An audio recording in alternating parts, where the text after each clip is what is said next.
Assalamualaikum warahmatullahi wabarakatuh. Selamat siang. Hari ini kami ada di Kota Tulungagung, tepatnya di rumah makan Duta Unagi. Ini rumah makan yang awalnya memang banyak terkait dengan Jepang ya, istilahnya aksesorisnya nanti kalau pemirsa melihat itu nuansa Jepangnya sangat khas, jadi instagramable sekali. Nah, rumah makan ini dimiliki oleh saudara kita, Om Doni. Om Doni, selamat siang Om. Selamat siang.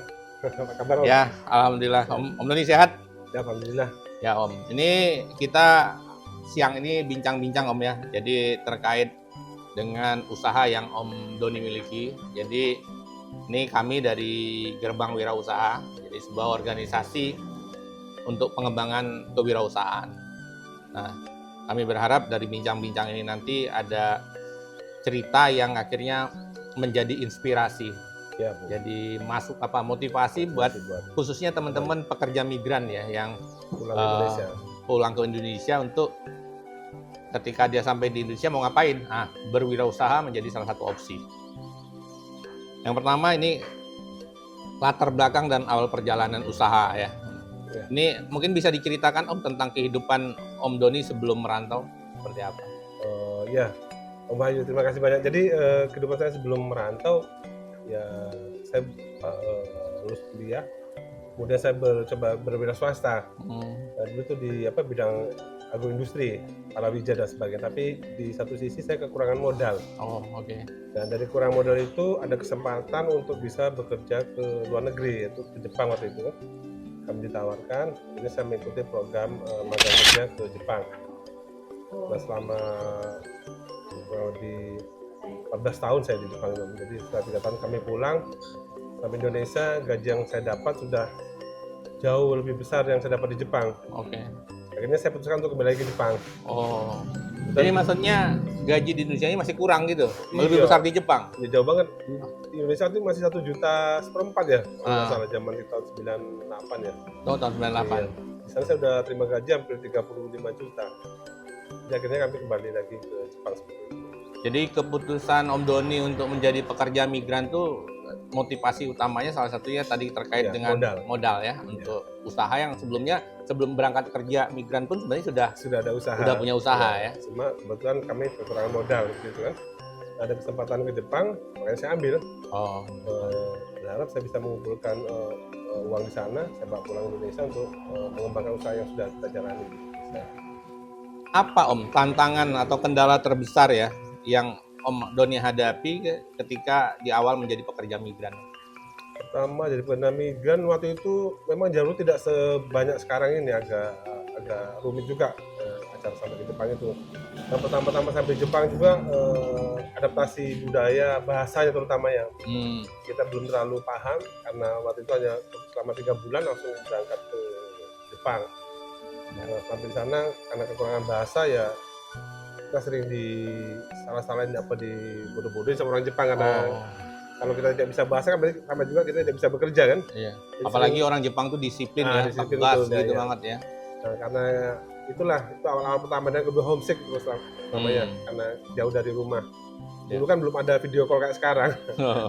Telepon juga masih mahal. Nah, jadi kendala awal. Jadi etos kerja mereka yang cepat dan disiplin itu sangat berat bagi kami waktu itu kan. Tapi lama-lama kelamaan kami sudah terbiasa dan perusahaan juga sudah menganggap kami bisa, jadi kami disekolahkan lagi sama perusahaan untuk belajar di lainnya. Terus saya di bidang permesinan untuk industri. Oh, jadi pekerjaan yang dilakukan itu di awal-awal itu? Iya, di perusahaan besi. Perusahaan besi, oke. Untuk industri bangunan. Industri bangunan. Jadi kita ada mesin robot yang nyetak yang pancang itu, semua diprogram sama robot. Nah, saya kebetulan di maintenance-nya itu di mesin sana. Dan kurang lebih sama hampir 10 tahun ya.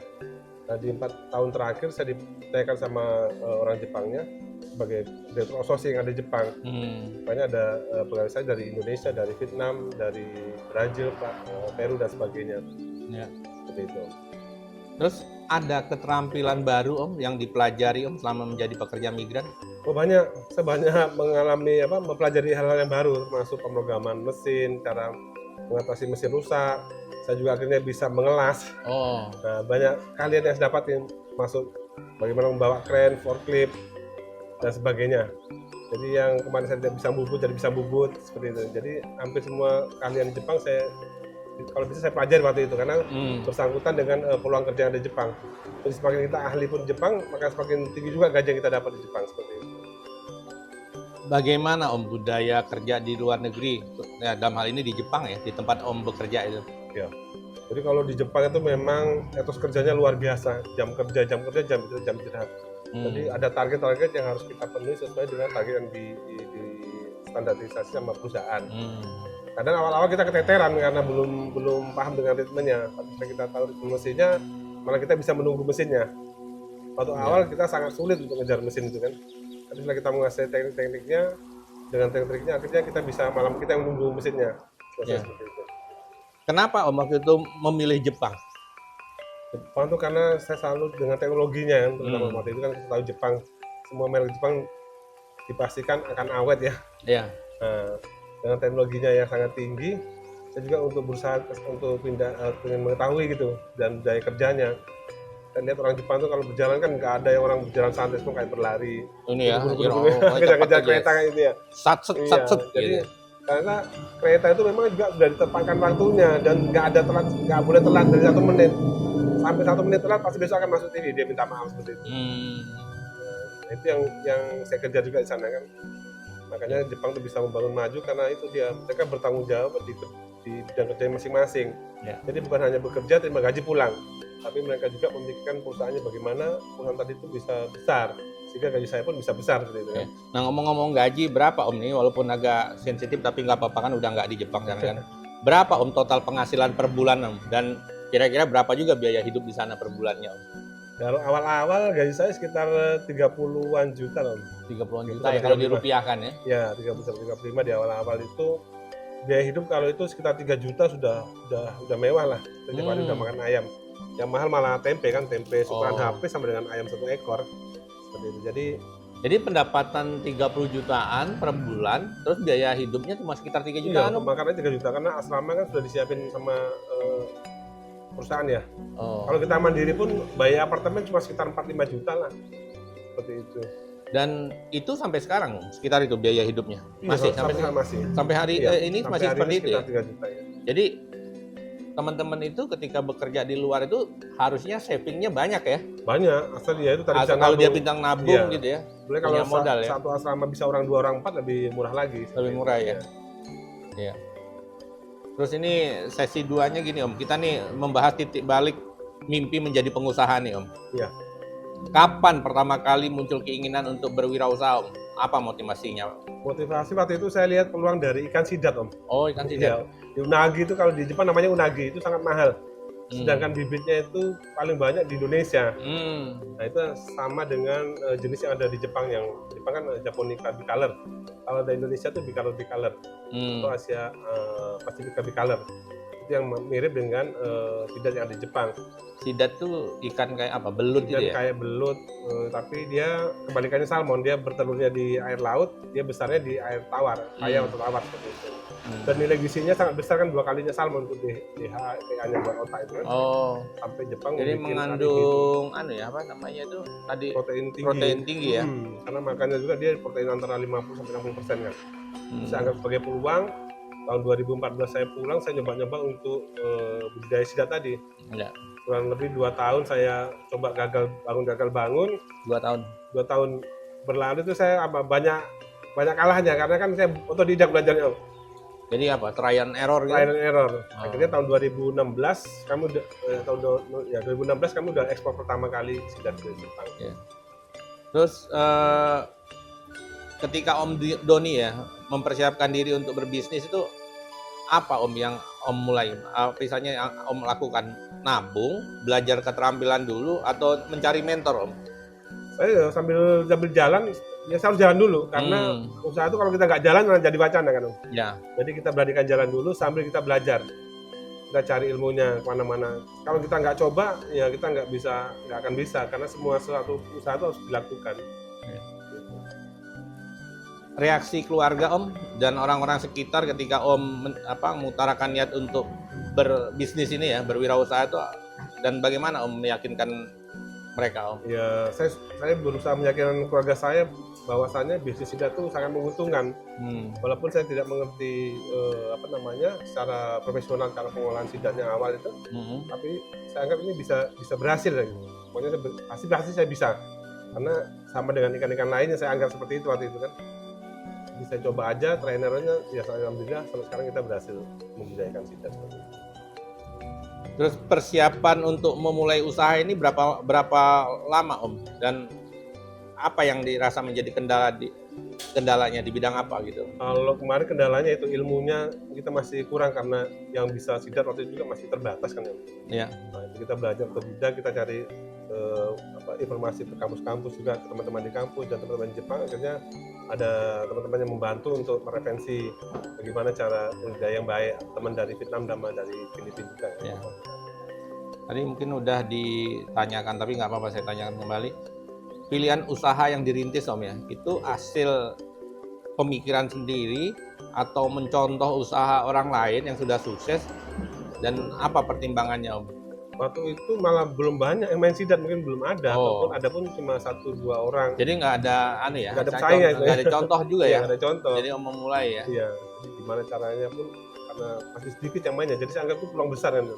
Apalagi di Jepang saat ini harga sidat sudah sangat-sangat mahal, satu ekor bisa 3.000 yen atau sekitar 300.000 per porsi itu.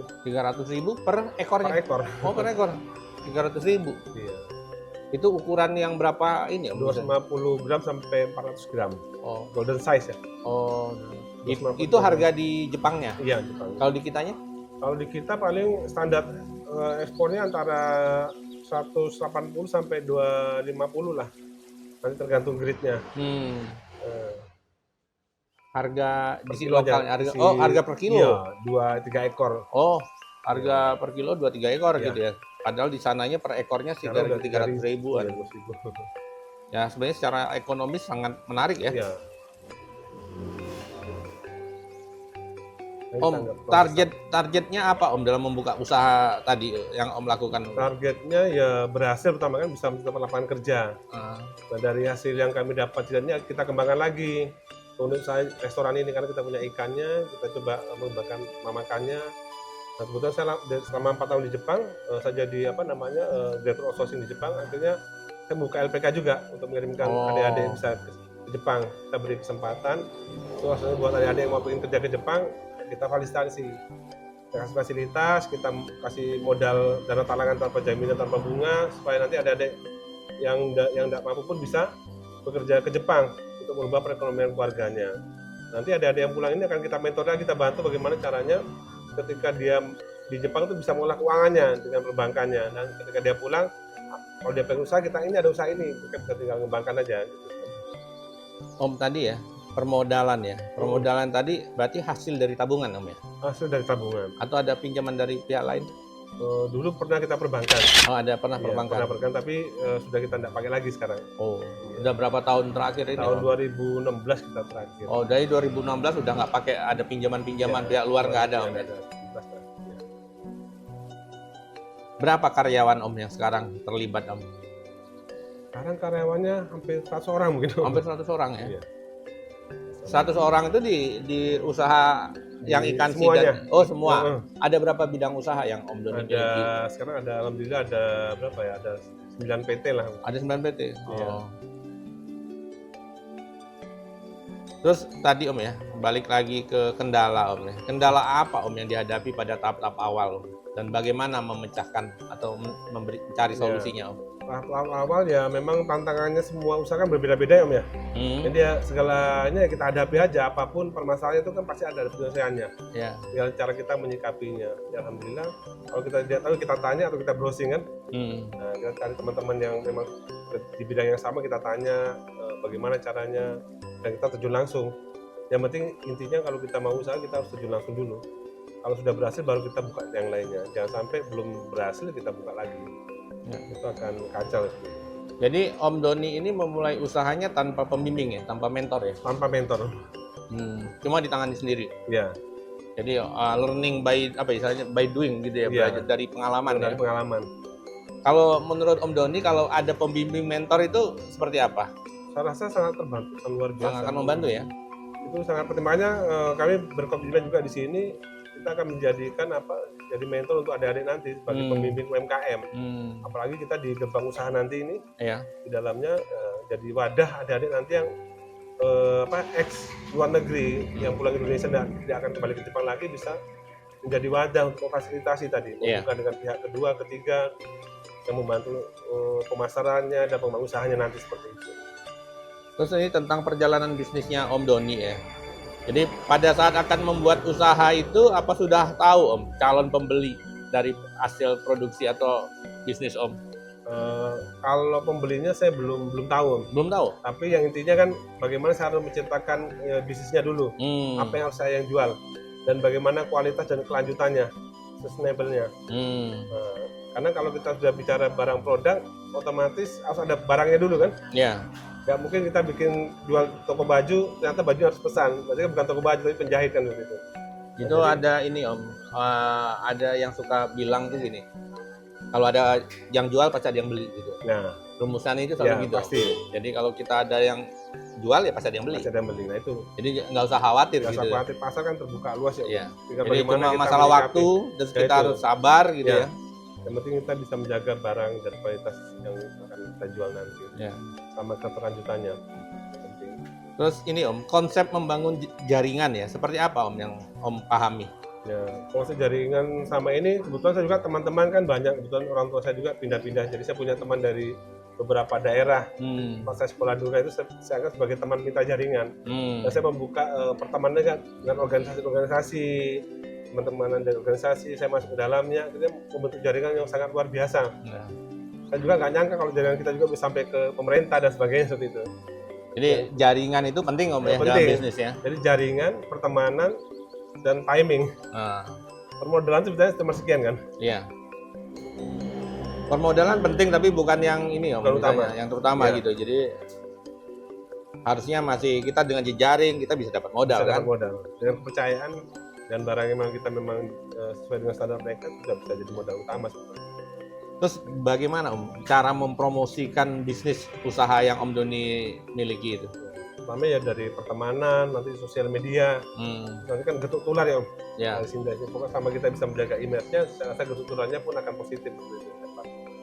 Jadi lewat media sosial juga ada teman-teman sosial media yang datang juga seperti itu kan. Kita promosikan. Oke. Terus Om perjalanan bisnis dan perkembangannya Om ya. Ini bagaimana Om perjalanan usaha Om Doni? Mulus, ada kendala, dan bagaimana kalau ada kendala untuk mengatasinya? Ya kalau dibilang mulus-mulus saja juga enggak, pasti ada kendalanya. Ya. Termasuk sidat tadi saya 2 tahun tuh habis rumah hampir 3 kalau nggak salah. Rumah untuk membangun usaha sidat itu harus kehilangan 3 rumah dulu. Ya, karena kan kita belajar kan. Tapi karena sudah terlanjur bahasa, mau harus kita tekunin, pasti ada suksesnya. Yang penting kita tekun aja kan.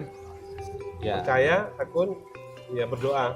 Jadi itu katanya apa? Success is just a matter time, apa istilahnya. Jadi sukses itu cuma masalah waktu. Masalah waktu. Asal kita niat-niat ya. Iya. Bersungguh-sungguh dan berdoa kan. Seperti itu. Terus apa Om kiat supaya bisa berkembang dan menjadi sukses seperti sekarang Om? Ya tadi menjaga mutunya. Menjaga mutu. Sustainable-nya barang.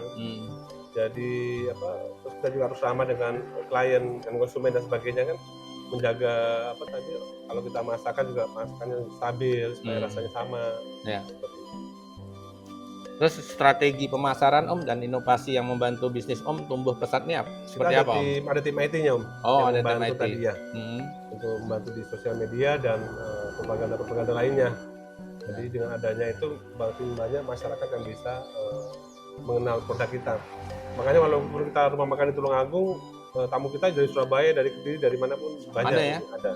Jadi nggak cuma dari lokal Tulungagung aja Om? Udah. Itu tadi, karena kita jual sidat juga kan murah di sini. Dijual berapa Om? Kita hanya per porsi 75.000. 75.000. Padahal ikannya sendiri harga ini di luar 300.000 ya? Iya. Di rumah makan Jepang di luar mungkin sekitar 300.000 baru 1 porsi tuh. Kalau di kita hanya 75.000 karena memang kita sesuaikan dengan keadaan di Tulungagung. Terus kaitan dengan keuangan Om ya, bagaimana Om Doni mengelola keuangan usaha agar tetap stabil dan berkembang Om? Jadi kita ada tim keuangan khusus, di sini pun ada tim keuangan dan kita punya tim audit sendiri. Jadi mereka nanti akan saling mengecek di situ. Jadi pakai sistem Om ya? Ya pakai sistem, dan nanti dengan perbankan sudah kita kerjasama pun mereka akan membantu untuk sistemnya dengan tim IT-nya. Oke Om, terus ini kita tentang pelajaran dan inspirasi Om. Apa Om nasihat yang paling berharga yang Om dapatkan dalam perjalanan bisnisnya Om Doni? Perjalanan bisnis itu memang tidak mudah, tapi kalau dibilang susah juga tidak. Yang penting semangatnya, niatnya harus kuat. Modal itu nomor 2, yang penting kejujurannya. Jujur ya? Ya jujur, terus bertanggung jawab dengan apa yang dikerjakannya. Nanti kalau orang sudah percaya, saya rasa tuh modal itu akan datang dengan sendirinya, gampang. Ya. Pengembangan seperti itu. Terus pelajaran apa saja yang bisa diambil dari perjalanan Om Doni menjadi pekerja migran untuk bisa menjadi pengusaha sukses? Nah ini tadi story-nya sudah saya sebarkan dari awal tadi. Jadi saya harap adik-adik juga ke depannya di Indonesia sudah sangat susah kerja nih. Kita tahu sekarang tahun 2025 ini pengangguran tembus 25 juta mungkin. Nah bagaimana caranya kita menanggapi tadi? Yaitu tadi membuka peluang kerja. Nah peluang kerja sama ini yang terbanyak kan di luar negeri. Ayo adik-adik diambil peluangnya ini. Jadi jangan kita makan kumpul sudah lupakan. Masa depan di tangan Anda ya. Yang bisa merubah nasib adik-adik ya adik-adik sendiri ya. Nanti jangan lupa ibadahnya seperti itu. Saya berjalan sinkron. Nah, nanti pasti belas. Nanti pulang Indonesia itu bikin usaha. Siapkan modal yang sudah di luar negeri ditabung, digunakan buat modal usaha. Nah, udah ada sekarang banyak organisasi wirausaha yang bisa ada bergabung, nanti akan diarahkan kemana bisa dibantu oleh organisasi tadi. Termasuk kita, gerbang wirausaha ini. Makanya nanti teman-teman yang TKI atau pekerja migran Indonesia yang sekarang ini yang mau berwirausaha bisa gabung ke kami. Grup kita ini yang kita bangun memang semuanya wira swasta muda, yang XPNI juga banyak sekali. Makanya ayo adik-adik. Ambil kesempatan keluar negeri, bekerja, pulang selama bekerja kumpulkan modal, pulang Indonesia jadi pengusaha. Jangan jadi pekerja lagi sama Indonesia. Bisa. Bahkan sebenarnya harusnya bisa gini tuh, jangan nunggu memulai usaha setelah pulang ke Indonesia. Nah itu bisa. Jadi ketika lagi kerja di luar, usaha rintisan dimulai, itu lebih bagus lagi. Terus nanti dijalankan oleh keluarga, ya kan? Nah, nanti ketika pulang tinggal tancap gas gitu Om. Itu bagus. Kalau sekarang kan sudah ada kita yang bantu ini Om ya. Kalau zaman kita kan dulu otodidak betul-betul nggak ada mentornya. Nah mumpung sekarang kita di gerbang wirausaha ini sudah ada mentornya, pada praktisi dan kerjasama dengan pemerintah juga. Saya rasa ada lebih bagus itu tadi. Kalau punya modal sudah tersimpan, ada uang cukup, udah mulai saja usahanya. Sambil berjalan, kurang modal adik-adik mumpung masih di luar negeri, ayo nambah modal lagi. Nanti kalau sudah berhasil, tinggal pulang terusin aja, sikat langsung, besarkan kan. Tadi ngomong tentang rumah makan ini Om, Sidat, itu kan budidayanya Om ya? Nah rumah makan ini sendiri Om mulai tahun berapa nih Om? Ini 3 tahun yang lalu lah. 3 tahunan ya? Saya bangunnya waktu Corona. Oh pas zaman Corona malah ya? Jadi ada kegiatan, saya juga bingung, orang-orang juga pada bingung. Corona kok malah bangun, bukannya nahan uang. Saya bilang, ya Corona itu kan namanya penyakit pasti ada sembuhnya kan. Pada saat itulah orang butuh kebebasan, butuh ketemu dengan teman-temannya. Akhirnya ya Corona itu saya bangunin. Ini hasil dari Corona. Jadi sekedar informasi aja ya, tadi saya sebelum wawancara ini mencoba masakan dari rumah makan ini. Luar biasa. Alhamdulillah. Jadi layak dicoba, untuk merasakannya datang ke Tulungagung nanti. Nah kalau mau tertarik membuat usaha seperti ini di daerahnya, nanti kita rumuskan ininya, skemanya, kerjasamanya, kemitraannya Om ya. Bisa Om. Ya. Terus ini terakhir Om, sesi terakhir, masa depan dan pesan untuk pekerja migran lain Om. Apa rencana jangka panjang Om untuk bisnis? Jangka panjang saya mengembangkan bisnis lebih banyak lagi Om. Lebih besar lagi dan lebih luas lagi. Yang bisa menjangkau atau menjalin mitra dengan teman-teman atau adik-adik yang PMI. Supaya kita punya jaringan yang luar biasa. Kalau kita tahu sama ini PMI kan dananya masuk ke Indonesia tuh kurang lebih 126 triliun per tahun. 126 triliun, banyak ya? Banyak. Jadi penyumbang devisa penyumbang devisa juga. Nah itu kalau ada nggak bisa, teman-teman nggak bisa mengembangkan itu kan sayang.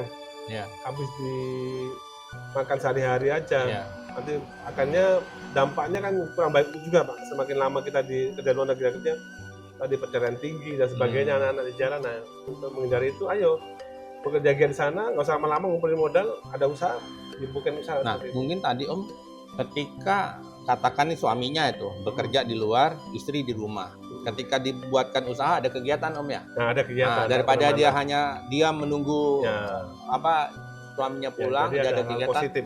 Nah, dia punya kegiatan jadi nggak mikir yang Nggak lain-lain, mikir cari lain, suami betul. baru gitu kan. Nah, Betul. kan bisa jadi ini Ya. tuh. Jadi solusi Positif, sebenarnya, ya. supaya ada kesibukan, ada Ada kegiatan. kesibukan yang positif yang bisa Menghasilkan juga, sebagai bukan ekonomi. hanya disimpan di bank aja kan. Iya. Gitu. Terus bagaimana Om Doni melihat peran pekerja migran Om ya dalam membangun ekonomi di kampung halaman Om? Wah, luar biasa. Kalau kita ke Tulungagung, ke daerah desa-desa tuh, mungkin sebelum adanya ADD mereka sudah membangun desa duluan itu. Oh, Karena luar biasa kontribusinya. Kayak Tulungagung 90-80% lah UMKM. Yang notabene semuanya ex dari PMI. Tulungagung kurang lebih 28.000 PMI-nya. 28.000 Per tahun Tulungagung. antara 2,6 sampai 2,7 triliun devisa dihasilkan. Berarti berapa persen ya dari devisa negara ya? Lebih besar sekali. Besar ya? Mungkin pendapatan Tulungagung terbesar dari PMI. PMI ya. Om, terakhir Om, apa pesan bagi Bapak pekerja migran yang ingin mengikuti jejak Anda, mengejar jejak Om Doni dalam berwirausaha Om? Nanti adik-adik bisa gabung ke kami, Ah, nanti kita akan bantu mementori, ya. ya kan? Nanti kita membantu perekonomian teman-teman. Ayo kita bangun bersama, maju bersama, kaya bersama tentunya. Ya. Oke Om Doni, terima kasih atas waktunya. Semoga usahanya makin sukses, berkembang. Amin. Terus kita bisa memberikan manfaat kepada yang lain melalui Amin. organisasi yang baru kita bentuk ini, Gerbang Siap, Wirausaha Om ya. Makasih Om. Terima kasih. Yuk. Sama Om. Ya.